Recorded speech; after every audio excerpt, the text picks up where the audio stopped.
একসময় আনন্দমোহন নামের একজন বৃদ্ধ লোক ছিলেন। তার বয়স প্রায় ৬২ বছর হয়েছিল। আনন্দমোহনের স্ত্রী বহু বছর আগেই পৃথিবী ছেড়ে চলে গিয়েছিলেন। তাদের একমাত্র ছেলে ছিল সৌরভ, যে বিয়ের পর সুদূর সিডনিতে কাজ করতে চলে যায়। বিয়ের কিছুদিন পরেই সৌরভ তার স্ত্রী সুমিতাকে হাওড়ার বাড়িতে বাবার কাছে রেখে চলে যায়। এখন বাড়িতে শুধু আনন্দমোহন আর তার পুত্রবধূ সুমিতা থাকত। সৌরভ বছরে মাত্র একবার ছুটিতে আসত। বাকি সময় সুমিতা আর আনন্দমোহন এই বাড়ির বড় উঠোনে তাদের নিজেদের একাকিত্ব কাটাত। একদিন সকালে সুমিতা তার শ্বশুরের জন্য ডাইনিং টেবিলে চা রাখে। আনন্দমোহন চায়ের কাপ তুলে নিয়ে পুত্রবধূকে তার সঙ্গে বসার ইশারা করেন।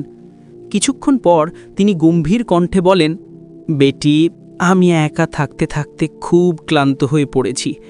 এই একাকিত্ব আর সহ্য হয় না। ভাবছি আবার বিয়ে করব। শেষ পর্যন্ত আমি কতদিন এভাবে একা বাঁচব? সুমিতা এক মুহূর্তের জন্য চমকে ওঠে এবং মুচকি হেসে বলে, আরে শ্বশুরমশাই, এই বয়সে আপনার সঙ্গে কে বিয়ে করবে? আর আপনি এত চিন্তা কেন করছেন? আপনি কি একা? আমি তো আপনার সঙ্গে আছি, তাহলে চিন্তার কি আছে? আনন্দমোহন দীর্ঘশ্বাস ফেলে বলেন, তুমি বাড়িতে আছো বটে, কিন্তু মনকে খুশি করার মতো কেউ নেই। এই একাকিত্ব খুব কষ্ট দেয়। সুমিতা হালকা হাসির সঙ্গে বলে, শ্বশুরমশাই, আমি থাকতে আপনি এমন কথা কেন বলছেন? আমিও বুঝি একা থাকার যন্ত্রণা কেমন হয়। সৌরভ সিডনি যাওয়ার পর অনেক দিন হয়ে গেছে। সে তো বছরে মাত্র একবার ফেরে। আমিও প্রায় নিজেকে এভাবে ফাঁকা মনে করি। এই কথা বলে সে চোখ নামিয়ে নেয়, আর পরিবেশে এক অদ্ভুত নীরবতা ছড়িয়ে পড়ে। তারপর তারা ধীরে ধীরে ড্রয়িং রুমে চলে যায়, যেখানে কথোপকথন আরও গভীর হতে থাকে। দুজনে ঘরে বসেছিলেন। হঠাৎ আনন্দমোহন গভীর নিঃশ্বাস নিয়ে বলেন, বেটি সুমিতা, আমি আর আগের মতো যুবক নই। যখন তোমার শাশুড়ি বেঁচে ছিলেন, তখন আমরা একে অপরকে খুশি রাখতাম, একে অপরের সাহায্য ছিলাম। কিন্তু এখন সেই দিনগুলো শুধুই স্মৃতি হয়ে গেছে। এ কথা শুনে সুমিতা নরম কণ্ঠে বলে, শ্বশুরমশাই, আপনি এমন কথা কেন বলছেন? আপনি এখনও যুবকের মতোই দেখতে। আপনার মুখ আর মনোবল এখনও শক্তিশালী। তারপর সে হঠাৎ উঠে দাঁড়িয়ে বলে, একটু অপেক্ষা করুন, আমি আপনার জন্য বিশেষ কিছু নিয়ে আসছি। সে দ্রুত পায়ে রান্নাঘরে চলে যায়। সেখানে গিয়ে তাড়াতাড়ি চা তৈরি করে, কিন্তু এবার চায়ে সে একটা ওষুধ মিশিয়ে দেয়। চায়ের সুবাসের সঙ্গে এক অদ্ভুত গাম্ভীর্য পরিবেশে ছড়িয়ে পড়ে। কিছুক্ষণ পর সুমিতা আবার ঘরে ফেরে, তার হাতে দুধ মিশানো চায়ের কাপ। আনন্দমোহন কাপের দিকে তাকিয়ে একটু অবাক হয়ে বলেন, এটা কি নিয়ে এলে? এটা কি আমাকে আবার শক্তিশালী করে তুলবে? এটা খেলে কি আমার যৌবন ফিরে আসবে? সুমিতা হালকা হাসির সঙ্গে বলে, আপনি ঠিক ধরেছেন। আমি এতে একটা বিশেষ ওষুধ মিশিয়েছি। এটা খাবার সঙ্গে সঙ্গে আপনার মধ্যে পুরনো শক্তি ফিরে আসবে। আনন্দমোহন কৌতূহলী হয়ে জিজ্ঞেস করেন, এটা কি ধরনের ওষুধ? কোনো জাদুকরী জিনিস যা আমার যৌবন ফিরিয়ে আনতে পারে? সুমিতা নরম কণ্ঠে বলে, আগে আপনি খান, তারপরের প্রভাব নিজেই দেখুন। আনন্দমোহন আর দেরি না করে তৎক্ষণাৎ চায়ের কাপ তুলে এক ঢোকে পান করে ফেলেন। তিনি এর প্রভাব এখনও অনুভবই করেননি। এমন সময় সুমিতার ফোন বেজে ওঠে। ফোনটা ছিল তার স্বামী সৌরভের। সুমিতা ফোন তুলে ঘর থেকে বেরিয়ে যায়, যাতে শান্তিতে কথা বলতে পারে। ওপাশ থেকে সৌরভ খুশি হয়ে বলে, সুমিতা, আমি ২-৩ দিনের মধ্যে বাড়ি ফিরছি। এই কথা শুনে সুমিতা চমকে ওঠে এবং বলে, কি? আপনি তো বছরে একবার আসেন, হঠাৎ এখন কিভাবে আসছেন? সৌরভ হেসে বলে, আমাদের অফিসে পরের ২ মাসের জন্য কাজ বন্ধ, তাই ভাবলাম বাড়ি গিয়ে সবার সঙ্গে সময় কাটাই। সুমিতা ধীরে বলে, ঠিক আছে, এ তো খুব খুশির খবর। সৌরভ তৎক্ষণাৎ জিজ্ঞেস করে, আমার বাবা কেমন আছেন?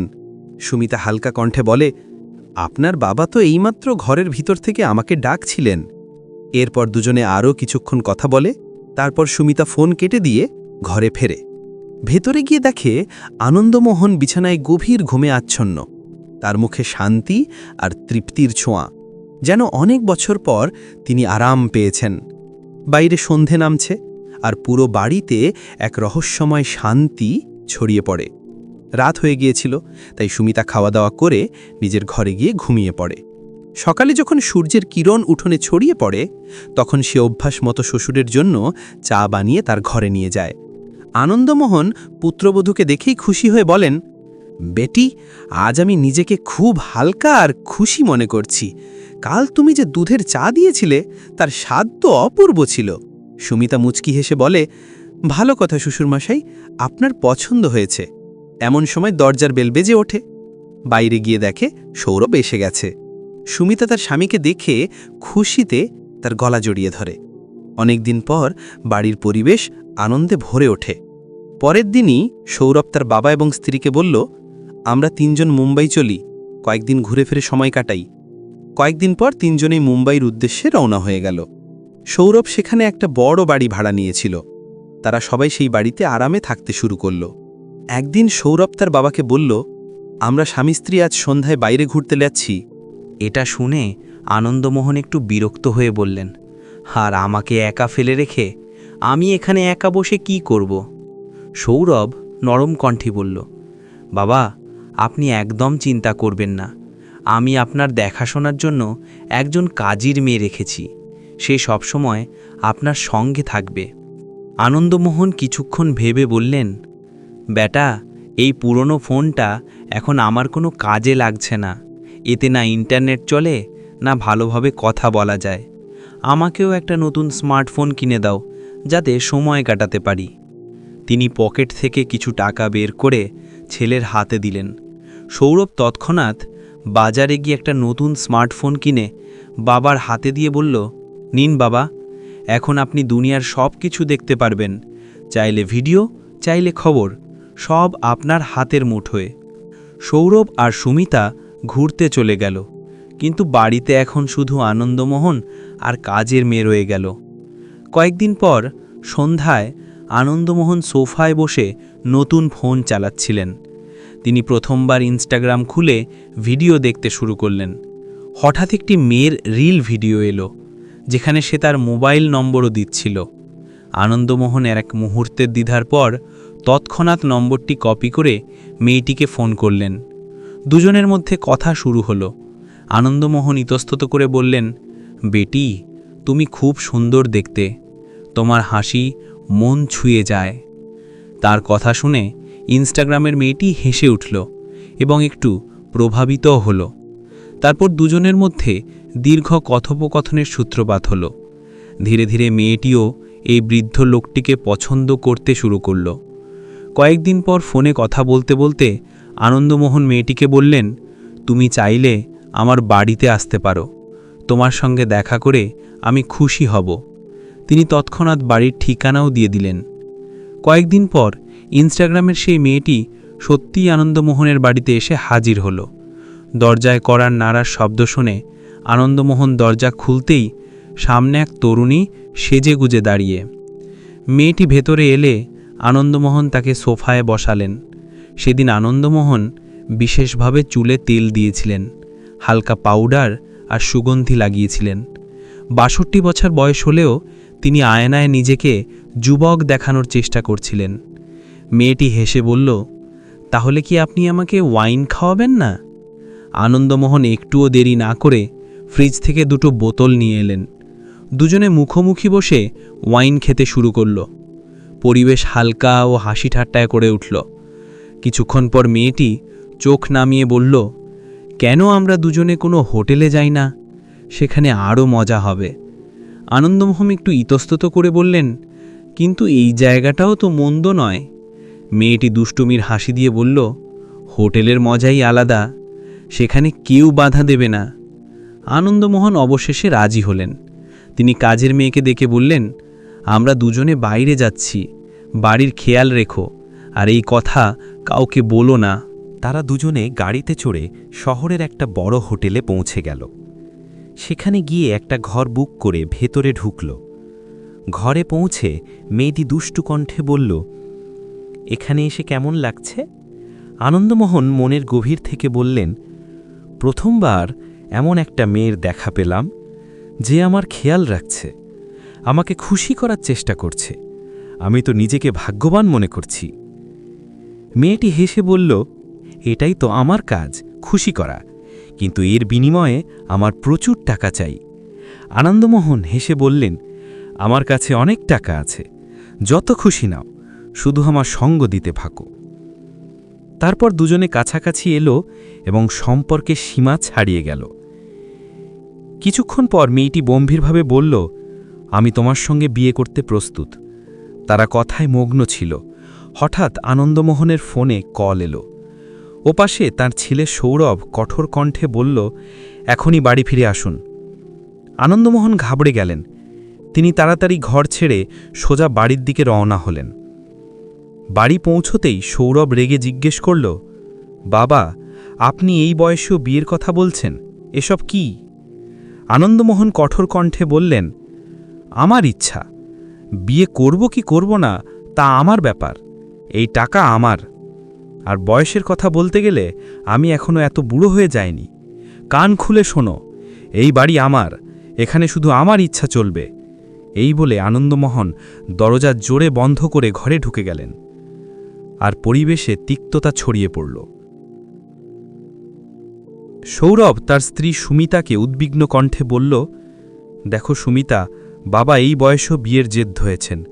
আমার ভয় হচ্ছে, কি জানে কালকে তিনি আমাদের জন্য নতুন কোনো সমস্যা নিয়ে আসেন। ইতিমধ্যে আনন্দমোহন সোজা হোটেলে সেই মেয়েটির কাছে পৌঁছে অস্থিরভাবে বললেন, তাড়াতাড়ি আমার সঙ্গে বিয়ে করো, আমি আর অপেক্ষা করতে পারছি না। মেয়েটি দ্বিধা না করে বলল, আমি তো আগেই প্রস্তুত। আনন্দমোহন রাস্তার দিকে তাকিয়ে বললেন, কিন্তু এখন তো অনেক রাত হয়ে গেছে, চলো বাড়ি ফিরি, কাল সকালে কোর্ট ম্যারেজ করব। গভীর রাতে তারা দুজনে বাড়ি ফিরে এলো। ঘরে ঢুকে আনন্দমোহন আবার ফোনে মেয়েটির সঙ্গে কথা বললেন এবং আস্থাভরা কণ্ঠে বললেন, কাল সকালে আমরা দুজনে কোর্ট ম্যারেজ করব। পরের দিন সকালে আনন্দমোহন পুরোপুরি প্রস্তুত হয়ে বাড়ি থেকে বের হতে যাচ্ছিলেন, তখন সৌরভ তাকে থামিয়ে দিল। সে উদ্বিগ্ন কণ্ঠে বলল, বাবা, আপনি যা করতে যাচ্ছেন তা একদম ভুল। এই মেয়েটি ভালো নয়, এ আপনাকে ধ্বংস করে দেবে। আনন্দমোহন রেগে আগুন হয়ে বললেন, এটা আমার জীবন, আমার ইচ্ছা, বিয়ে করব কি করব না সেটা আমার সিদ্ধান্ত, তুমি কি আমাকে আটকানোর?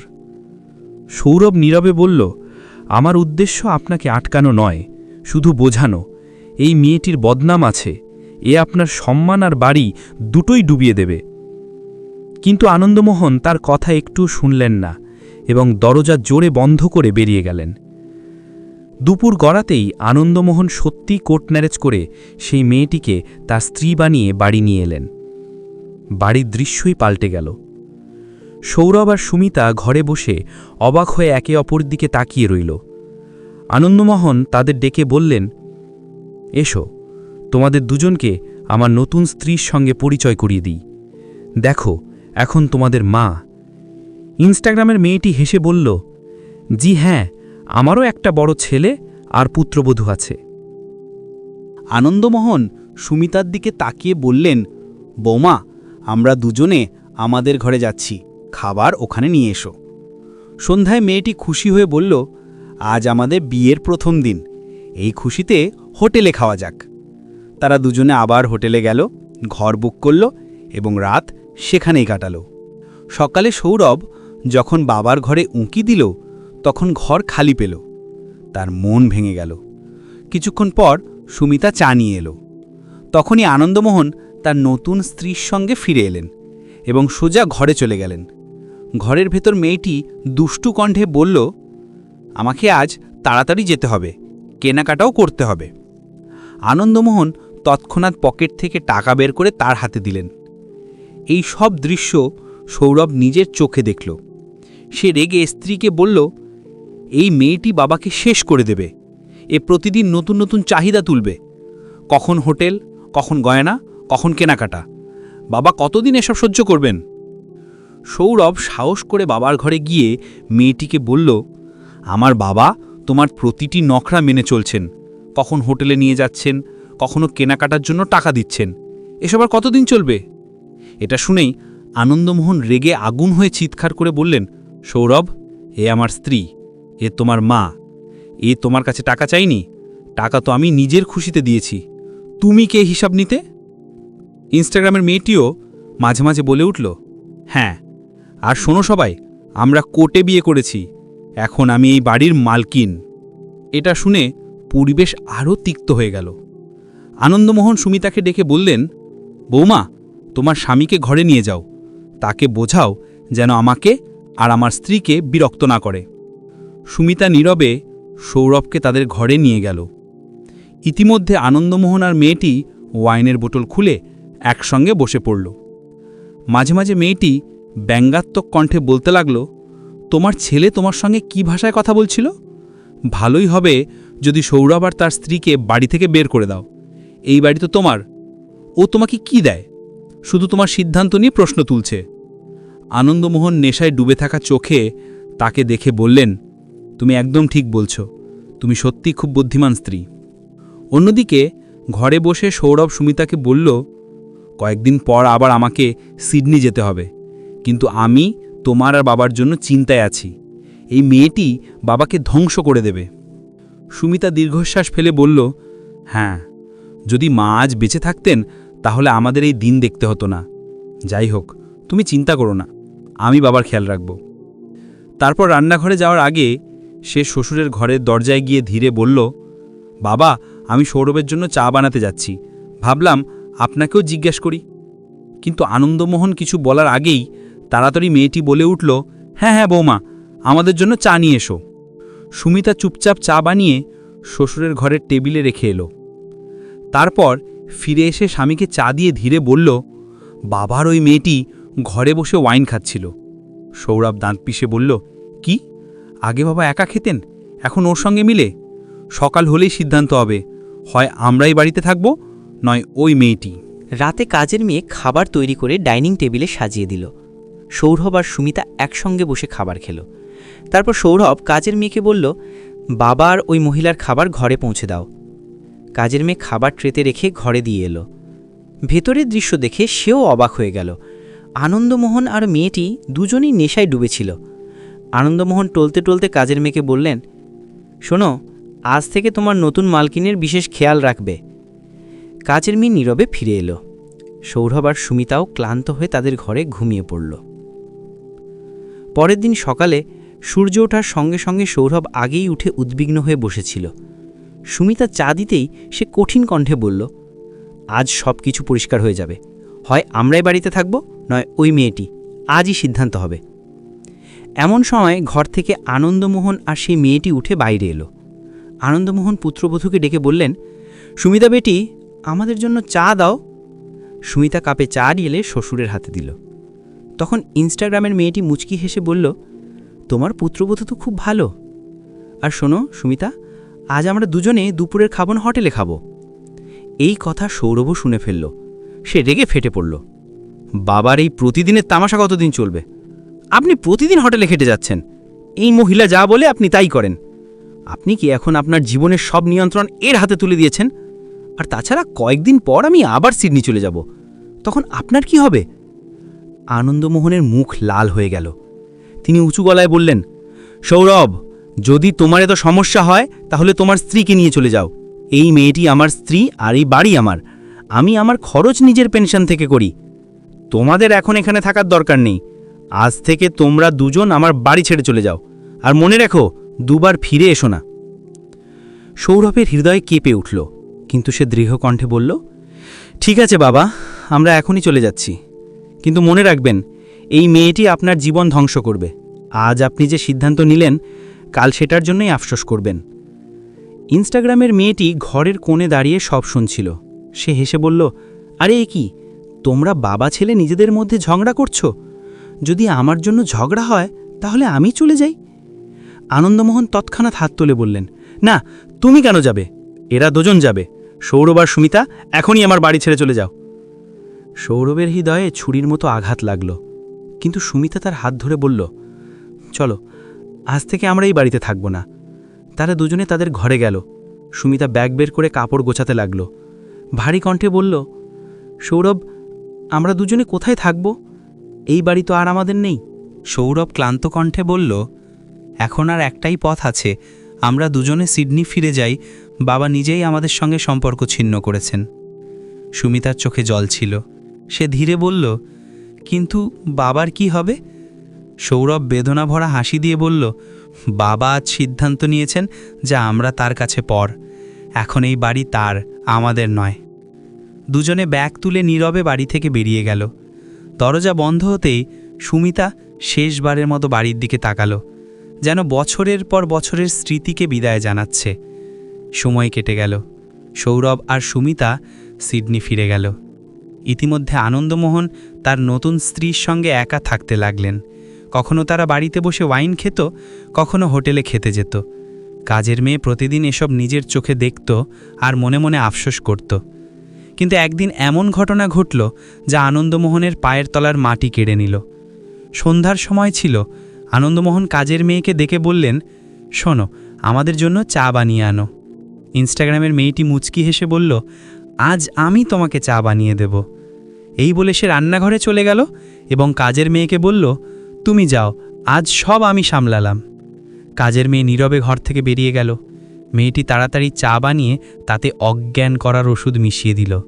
আনন্দমোহন খুশি হয়ে চা খেলেন। ঢোক গিলতেই বললেন, বাহ, আজকের চা তো দারুণ। কয়েক মুহূর্তের মধ্যেই তার চোখ ভারী হয়ে এলো এবং তিনি বিছানায় গিয়ে ঘুমিয়ে পড়লেন।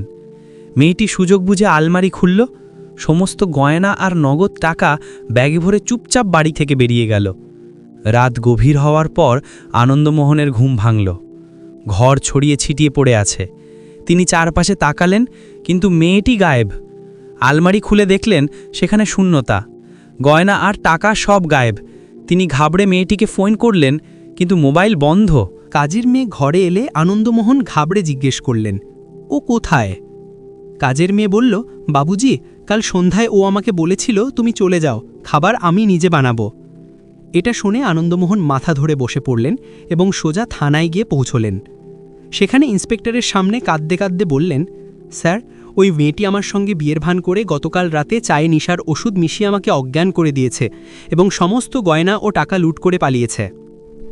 ইন্সপেক্টর ঠান্ডা কণ্ঠে জিজ্ঞেস করলেন, ওই মেয়েটির বয়স কত হবে? আনন্দমোহন লজ্জায় বললেন, প্রায় 25 বছর। ইন্সপেক্টর হেসে ব্যঙ্গ করে বললেন, তোমার 62 বছর বয়স, আর তুমি 25 বছরের মেয়ের সঙ্গে বিয়ে করলে? বোঝনি এটা সব ছলনা ছিল? যাই হোক, আমি রিপোর্ট লিখে নিচ্ছি। রিপোর্ট লিখে আনন্দমোহন বাড়ি ফিরলেন। তার হৃদয় ভেঙে যাচ্ছিল। বারবার মেয়েটিকে ফোন করলেন, কিন্তু নম্বর বন্ধ। তখনই তার ছেলে সৌরভের কথা মনে পড়ল, যে বলেছিল এই মেয়ে তাকে ধ্বংস করবে। কাজের মেয়ে বলল, বাবুজি, এখন আপনার ছেলে আর পুত্রবধূকে সব সত্যি বলে দিন। আনন্দমোহন দীর্ঘশ্বাস ফেলে বললেন, ইনস্টাগ্রামের মেয়েটির কথায় আমি সৌরভ আর সুমিতার সঙ্গে অন্যায় করেছি। জানি না ওরা আমাকে ক্ষমা করবে কিনা। তিনি তৎক্ষণাৎ মোবাইল তুলে সৌরভকে ফোন করলেন। ইতিমধ্যে সৌরভ আর সুমিতা সিডনিতে তাদের বাড়িতে বসেছিল।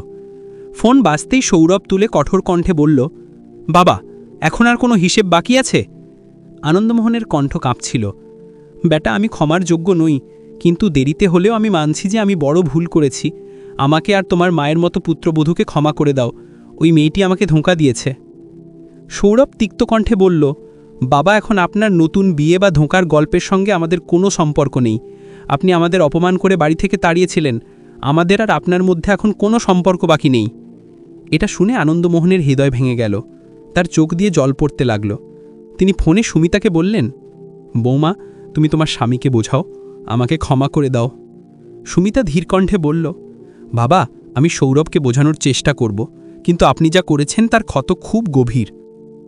আনন্দমোহন ফোন বন্ধ করে চেয়ারে ধপ করে বসে পড়লেন। তিনি ভাবলেন, যৌবনের লোভে তিনি তার সম্মান, ছেলে, পুত্রবধূ সব হারিয়েছেন। যাকে তিনি স্ত্রী বানিয়েছিলেন সে তাকে লুট করে চলে গেছে। শেষ পর্যন্ত তিনি একা রয়ে গেলেন এবং মনে মনে ভাবতে লাগলেন, ধন দৌলত আর যৌবনের জাদু শুধুই ধোঁকা। আসল সহায় তো নিজের ছেলে, পুত্রবধূ আর পরিবার। যে নিজের সম্পর্ক ছেড়ে দেয় সে শেষ পর্যন্ত খালি হাতে আর একা থাকে।